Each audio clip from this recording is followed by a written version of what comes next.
At the beginning of April, the first draft budget was 14 trillion Uganda shillings, and towards the end of April, it was revised upwards to 18.4 trillion Uganda shillings, partly due to the parliamentary approval of the 4 trillion Uganda shillings for the 600 megawatts Karuma hydropower dam.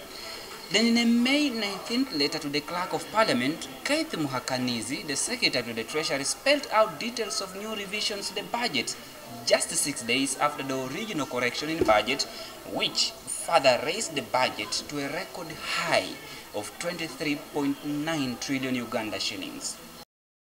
The hard questions therefore include: why the huge jump from 14 trillion Uganda shillings last financial year to 24 trillion Uganda shillings?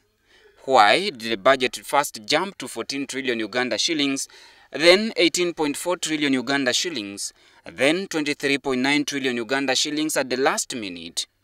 Why is the final figure 1 trillion shillings less than 24.9 trillion shillings that had earlier been communicated by the Finance Ministry? Were the planners unsure of what they were doing? And probably the hard one is, where will the new money come from? Until now, it appears Ministry of Finance officials and the Minister have had difficulty explaining the budget figures. When Finance Minister Masia Kasaija was asked why the new figure was popping up, Minister Kasaija said it was nothing more than a mere entry, possibly a ledger.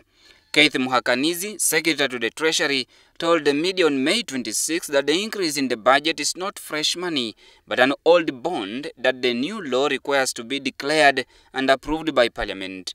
The main contributor to the new expenditure is 4.6 trillion Uganda shillings for Treasury operations, followed by decentralized pension and gratuity provisions, amounting to 319.7 billion Uganda shillings. Section 25 Part 1 of the Public Finance Act indicates that where, in respect of any financial year, it is found that the amount appropriated by an Appropriation Act is insufficient, or that a need has arisen for expenditure for a purpose for which no amount has been appropriated by the Appropriation Act, a supplementary estimate showing the amount required shall be laid before Parliament by the Minister through a supplementary appropriation bill. This year's budget is almost 10 trillion Uganda shillings higher than the 2014-2015 budget. Bwire, WBS News.